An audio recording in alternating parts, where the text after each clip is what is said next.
yeah. Oh, yeah. Oh, please. that is so important. If you- Oh, we need to use ours. While I'm giving stuff out, we also have. Oh, I know, I was like, buttons. what's my buttons. button? Yes, we love buttons. Yes! Oh, yeah. This is this really cool. Yes. button. These buttons are actually the original Queer Nation, which was the organization that rose up against police brutality Yeah, one against of the gays many. in LA. And Dion, who happens to also be a great graphic designer, made these posters, and it's an homage to the original actual. So this whole thing is what was there, and then my brother's killer, our film titles at the bottom. Would you like one? Too? Sure. Yes, I love it. I love it. Oh, yeah, of course, Okay. yeah. Buttons all Yes, around. yeah, We buttons love all around. buttons. We love Awesome. I have buttons. Yeah. one for you too, Ryan. Oh, you didn't I get have one? one there? around. Oh, yeah, Okay. yeah, that kind of gave me one. Awesome. I guess we should start. you guys. Ryan's our Keep secret rolling weapon. whenever you want. I know, I'm having fun, but I guess we need to start work Publicists are now. We're rolling whenever y'all are ready. Okay, oh, you're good with levels. Okay, thank you. We're rolling.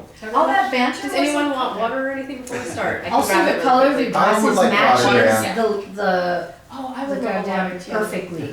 Oh my Did you even notice that? What? Oh, yeah, look at that. I'm like, who are you, That Billie Jean is- King with your matching And glasses? love when that happens. No, we That called is so South by cool. Southwest there and had They changed the Their color matches, for yeah. Rachel's. Ryan, look. Color shifting. I My mean, glasses are the same color. Like Oh, when it's- that happens, it's like the stars align. Whoa. Yeah. I mean, that's stars actually are one of those aligned rare in things. so many Okay. ways. Yes, it keeps happening. Okay, I'll stop. It keeps happening to us too. Yeah. Oh, wow. Really? Mhm. That means So- it's... We'll talk about something, then it comes up The somewhere universe else, is and then- universing universe hard. Yeah, yeah. And in good ways. Yes. In good ways. We need good ways. Oh, we love Fun. it. Talk, Yeah. yes. Right, right. It's like not NPR where you're like, No. No, no. That This is NPR adjacent. And we Okay. love NPR. NPR's foul cousin. Okay, good. Foul? No. Naughty. Yeah, naughty. Naughty. Oh, naughty. evil, Dirty evil cousin. stepchild. Also not evil. Yeah, y'all's federal funding also got cut. We're just frisky. No. Or, We don't have. okay, anyways, Jesus, what fun. Yeah, okay. Non-binary queer stepchild, something like that. Okay, focus everybody. Okay. I'm talking to myself. Yeah. Okay. Welcome to South by Southwest 2026. We are Aaron and Ange with the Bitch Talk podcast, joined by our honorary bitch, John Wildman, editor-in-chief of Films Gone Wild. And in this segment, we're going to talk about My Brother's Killer, which is having its world premiere in the documentary Spotlight section of South by Southwest. We have two guests with us. I'm going to have them introduce themselves so you can recognize their voice. Let's start with our director. I'm Rachel Mason, and I'm the director of My Brother's Killer. And I'm Dion Ibarriola. I'm the editor and also producer. Which now means predator. Well, Producer, editor. I was told yes, that. that is a new term, but The new term. in this context, it's a little dodgy. Don't go to like Weinstein and all those people, but predator is meaning a producer editor who's also a badass. So Oh, Well, I'll okay. take the, I'm glad to be a badass, but maybe She was just, like, maybe well- just badass. okay, I know it's true. I think maybe workshop that, but that's okay. Okay, Rachel, can you please introduce your documentary to our audience who hasn't seen it yet? My Brother's Killer tells the story of a brutal, unsolved cold case that murder that happened in 1990 in Los Angeles, and it went unsolved for 33 years.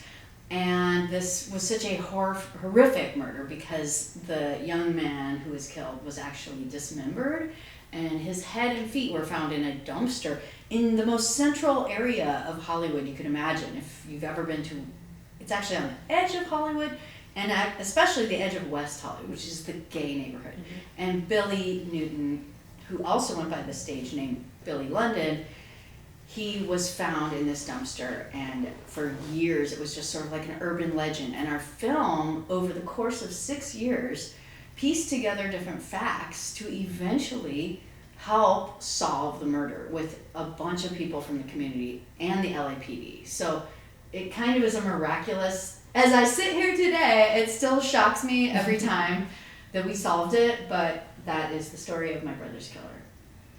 I'm going to start off this way because, of course, we just talked about the fact that I was a big fan of Circus of Books, the documentary about Circus of Books. And when I first watched the film, I was kind of like myself going, holy crap, is Rachel like there's gonna be a series of films that will come out of Circus of Books?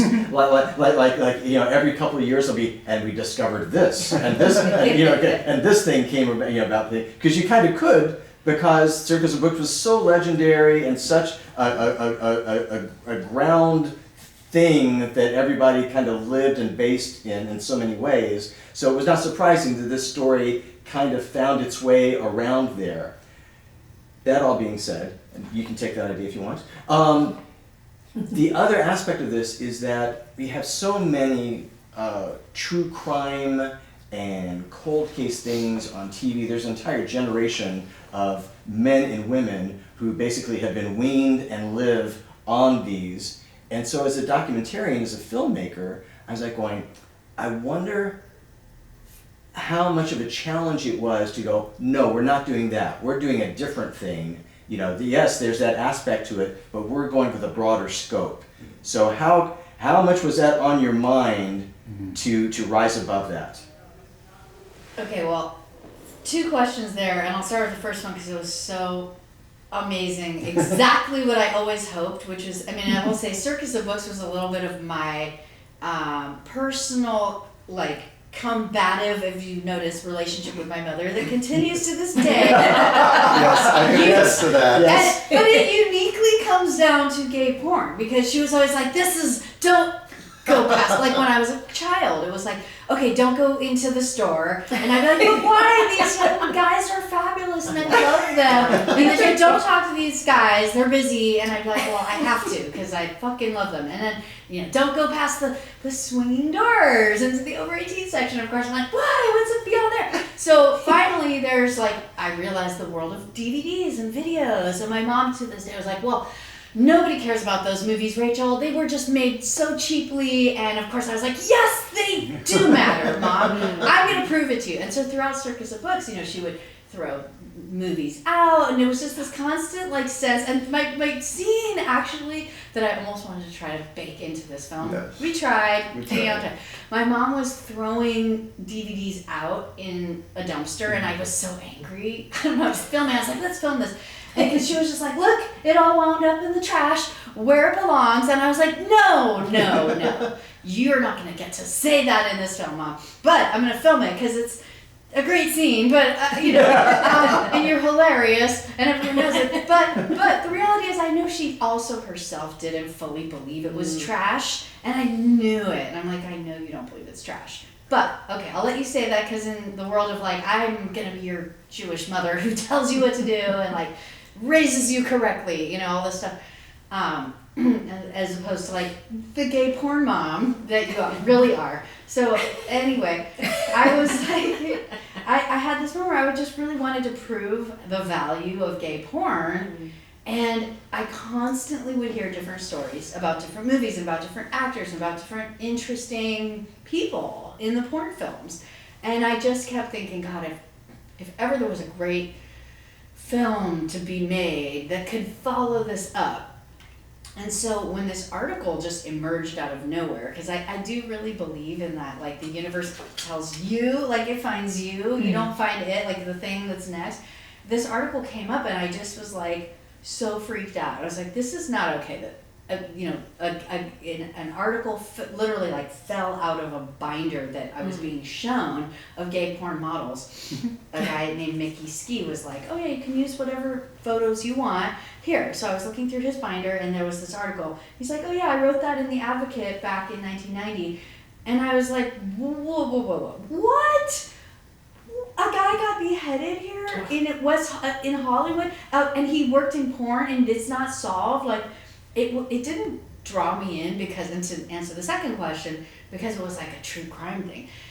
It drew me in because I was so angry, actually. I was so outraged in a strange way. I had multiple feelings. I was kind of outraged at the blasé attitude that he presented at that moment. It's yeah, it was a hard time, and I was like, a hard time, but that's a beheading, no. But then it was also yeah, but so many people were dying in 1990. It was just Yeah. So I, the sense that you even couldn't keep track of it all. Exactly, It was just